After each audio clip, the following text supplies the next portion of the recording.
Should we want to start with Sacha Baron Cohen? Dictator, which I just went to see this morning. He went to the same school as you and Jason.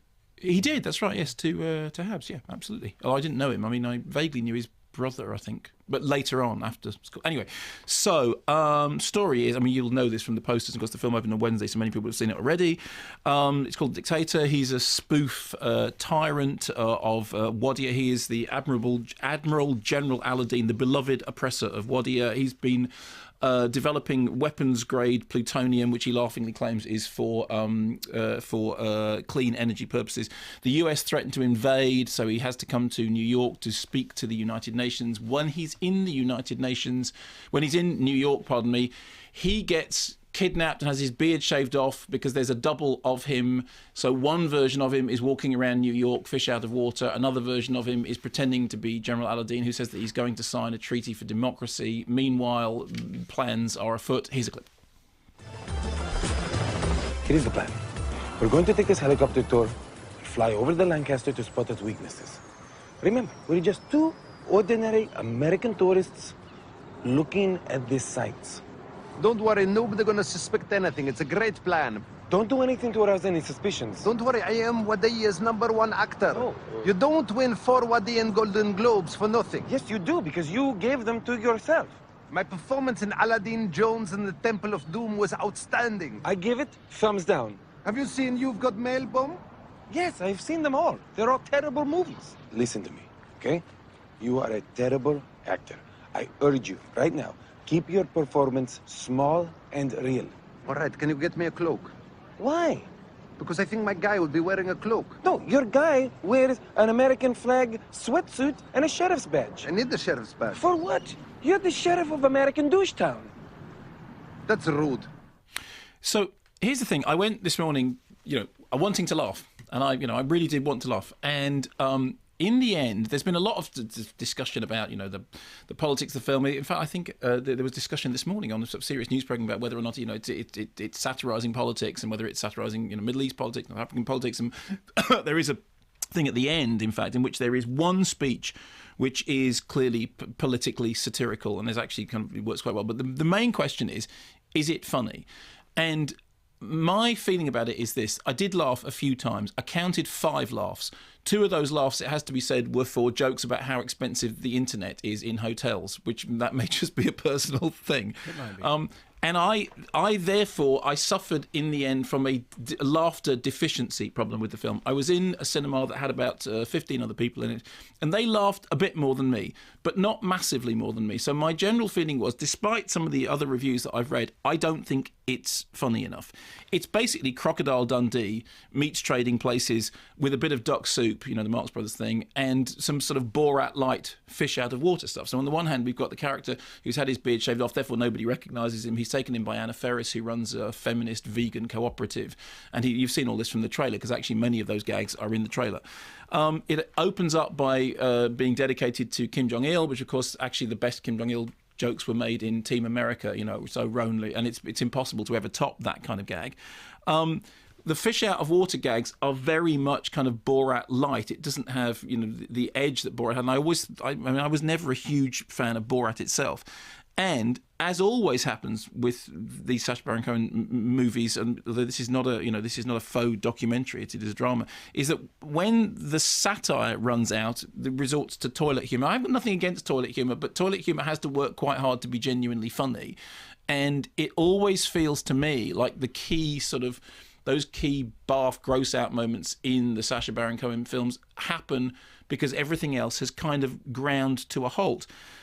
I think, in essence, my problem is that for me, he is at his funniest when he's contained. Ali G, when it was a contained segment on the Channel 4 programme, there were really, really funny things in it. And then when we got the Ali G in the house movie, it was awful. It was one of the worst films of the year. The Borat gag is funny in small doses, but when stretched out to the length of a movie becomes, the essence of it goes.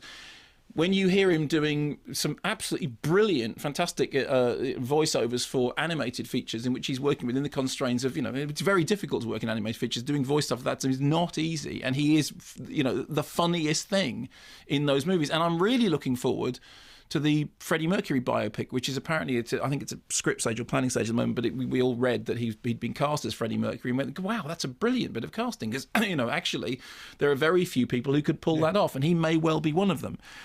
And I don't doubt that actually he is a talented comedian, but I think that the single gag is wearing kind of thin, and my experience, I felt this about all the feature films, is there's one idea that runs out of steam, and that when that idea runs out of steam, that it just falls down into lowest common denominator humour.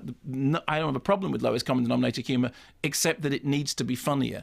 And if you're swept along on a tidal wave of laughing, you can get away with an awful lot of stuff. But, for example, the gag about the double, there's a scene when the double is first introduced and the double is a complete fool, and the double is in the background, which is pretty much lifted from Woody Allen's Love and Death, in which Napoleon is introduced to his double, and then Napoleon and the double have a fight in the background while something is going on in the front. So there's an awful lot of it that looks like, okay, I have seen a version of that before. And I was thinking about, his cameo in, his supporting role in Hugo, in which actually he's very good because he's clearly a very physical performer. And I just came out of it thinking, it's a 2-3 star movie. It doesn't have enough laughs. It's certainly not the funniest film of the week, actually by quite some measure. And that doesn't mean there's nothing in it that isn't funny, but it means that when you see the trailer, that's the funny.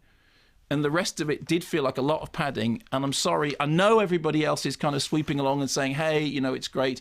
It isn't. At the moment, for me, the key to his best stuff is still that he's contained within something else.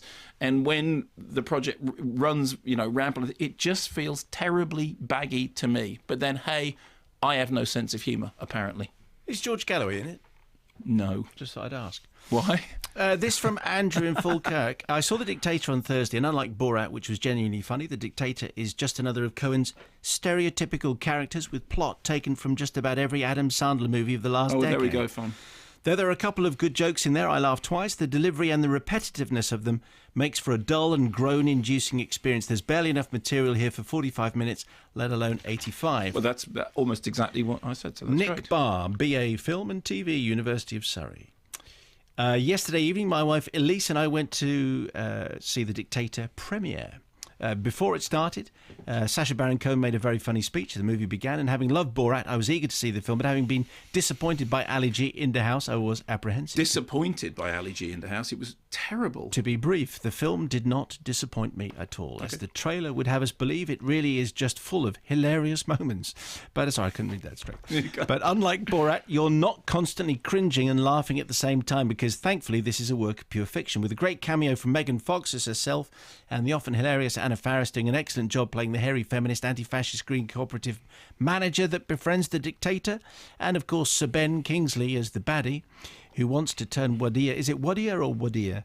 Yeah, either of the ways you said it is fine. Into a democracy. It really is a hilarious romp of a film. I look forward to hearing the good doctor's verdict. Well, you've heard that. So. Yeah. Death to the West, he says. I do also think, I'm just not entirely sure about the feminist gags. I don't trust them, and I don't think they're funny. That's the biggest problem for me. Well, as I said, in the extent of the feminist gag, the fact that she's is her physical appearance. Yeah, well, yes, it kind of goes further than that, but it comes down to it. This stuff needs to be funnier in order to there are areas of the comedy you just go, not really, no.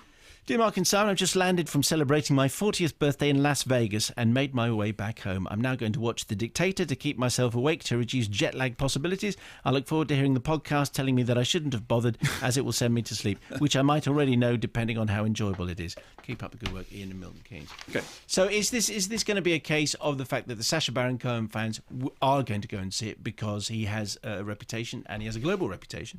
Is it going to be winning new fans, or where's it going to be? I think it's more of the same. I mean, as I said, I'm not a fan. I can't predict how it's going to do, but I don't think it's going to stick. I mean, hey, what do I know? I'm just telling you, I didn't find it anything like funny enough, but I do think that he can be funny when contained. Okay, it's 3:17. Orna has some travel updates.